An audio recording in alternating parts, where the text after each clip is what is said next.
একটা ছেলের ওজন হইল 120 কেজি। কত কেজি? 120 কেজি। বয়স মাত্র 20 বছর। কত বছর? 20 বছর। 120 কেজি ওজন। লক্ষণ খারাপ না ভালো? ছেলে ডাক্তারের কাছে গেছে, ডাক্তার সাহেব আমি মনে হয় আর বাঁচবো না। ডাক্তার সাহেব তাকে পরীক্ষা দিলেন। পরীক্ষা সকাল থেকে নিয়ে সন্ধ্যা পর্যন্ত 20টা পরীক্ষা করলো। আর আমার দেশের ডাক্তারগুলি জান্নাত, সারা দেশ মিলে মনে হয় 5টা পাওয়া কঠিন হবে।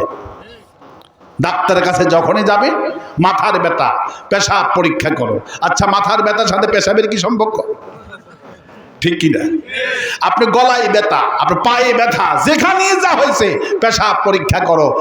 5টা 10টা পরীক্ষা দিবে, মিস হয় অযথা হয়রানি। একটা ছেলে ফেসবুকে দেখলাম সেদিন, বাস্তব কিনা আল্লাহ জানে। উনি বলছে, ভাই আমার স্ত্রী আমাকে বকা দিচ্ছে যে তুমি ডায়াবেটিস মনে হয় বেড়ে গেছে, ডাক্তার দেখাও। ডায়াবেটিস হাসপাতালে গেলাম ডাক্তার দেখানোর জন্য। ডাক্তার বলছে পরীক্ষা হবে না, সকালবেলার পেশাব লাগবে। কিসের পেশাব লাগবে? লোকটা গেছে 10টার দিকে, সকালবেলা পেশাবটা কই পাবে বলেন তো?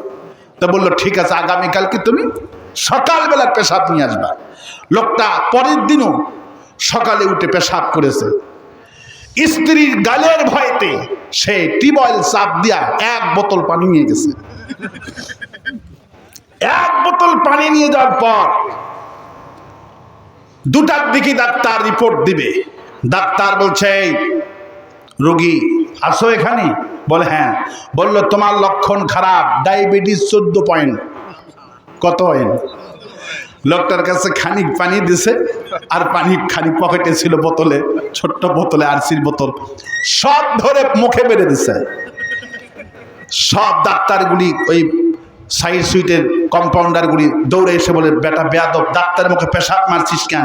কয় পেশাব না, পেশাব সত্যি হইলে খুশি হইতাম, এটা হলো কলের পানি। বেটা আমার পেশাব নাই, কলের পানি নিয়ে এলাম, আর সেটাকে 14 পয়েন্ট বানাইছিস। এই ডাক্তারদের বিচার হওয়া উচিত। আমি গত ডিমলাতে মাহফিল করলাম, প্রায় 5 দিন হবে। ডিমলা, যার বাড়িতে ছিলাম, একটা সামান্য একটা বাড়িতে পড়ে তার পুত্রবধূর 10 লক্ষ টাকা ঢাকাতে গেছে, আর খাঁচা বেঁধে দিয়েছে একটা। বললো হুজুর টাকার কথা বলি না, যে কষ্ট, এইটা দেখলে কলজা ছিঁড়ে যায়। আগে আমাদের পা ভেঙে গেলে গাছ গাছারি দিয়ে একটু ঝাঁপ দিয়ে দিত, দেখেছি আমরা, ভালো হয়ে যেত। আজকে ডাক্তারগুলি কোনো এলিম কালাম নাই, এগুলি কষাই ফেল, কষাইয়ের মতো 5 টাকার জন্য, 1000 টাকার জন্য একটা মানুষের লাইফ শেষ করে দিচ্ছে। ডাক্তারগুলি, ডাক্তারি খাত বর্তমান বাংলাদেশে কোনো চিকিৎসা নাই, কোনো এলিম নাই। ডাক্তারের কাছে কোনো এলিম নাই, এদের কাছে কোনো চিকিৎসা নাই।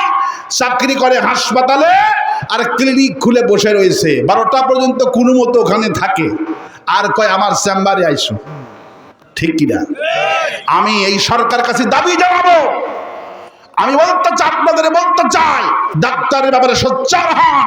একটা মিছিল এদের বিরুদ্ধে হওয়া দরকার। ঠিক কিনা বলে? আপনি যে কোনো সমস্যা এখন যাবেন হাসপাতালে, ডাক্তার পাবেন না, কোনো কিছুই পাবেন না। আর ক্লিনিক আলাতো ইল্লা মাশাআল্লাহ, বোয়াল মাছের মতো হা করে বসে আছে, হাঙ্গর এক একটা। ঠিক কিনা বলে?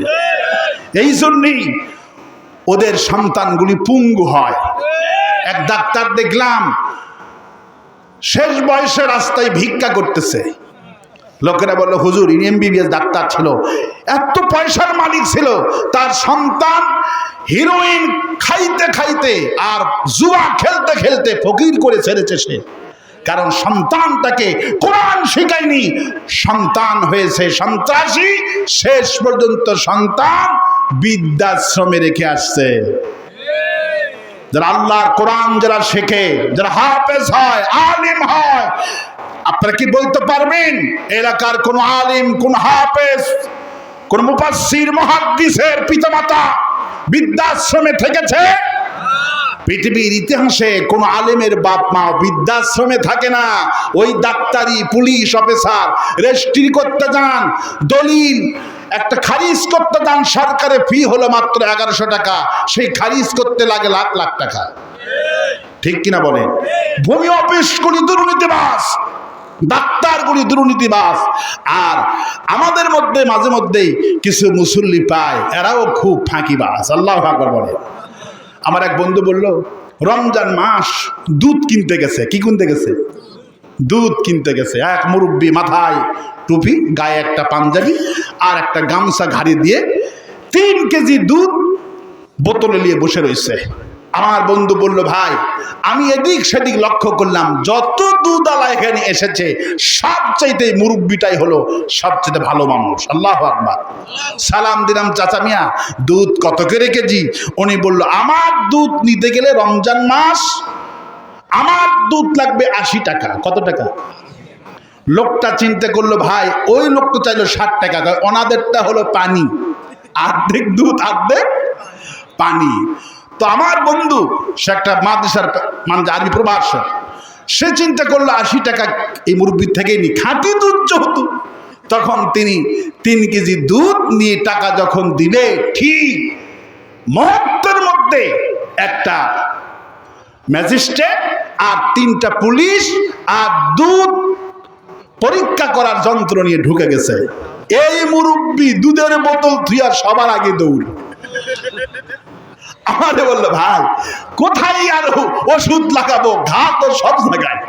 দুধ কিনতে গেলাম, মুরব্বি কয় আমার দুধ নিতে গেলে কেজি প্রতি 20 টাকা বেশি দিতে দেওয়া লাগবে, খাঁটি দুধ। এই মুরব্বি মেশিন দেখে আগে দৌড় দিছে। হাইরে পোড়া কপাল! আল্লাহ পাকের ভয় না থাকার কারণে আজকে মানুষের নৈতিক মান উন্নয়ন হচ্ছে না। প্রতিদিন তাফসীর মাহফিল হচ্ছে, এত মাহফিল। কাবার শরীফ থেকে চট্টগ্রাম তাফসীর মাহফিলে কাবার ইমাম আল্লামা সাঈদী রাহমাহুল্লাহর মাহফিলে 3 বার এসেছিল। আল্লাহু আকবার।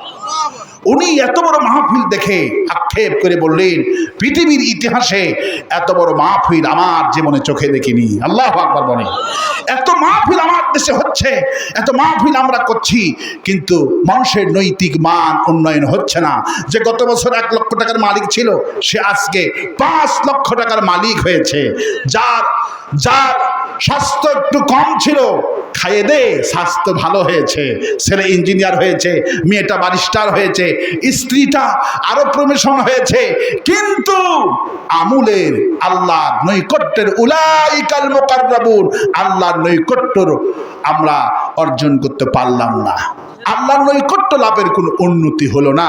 এই জন্য আসুন, আমার ব্যবসা হেরে যাক, আমার স্বাস্থ্য নষ্ট হয়ে যাক, আমি সব ফিরে পাবো যদি আমার আল্লাহ আমার প্রতি খুশি থাকে।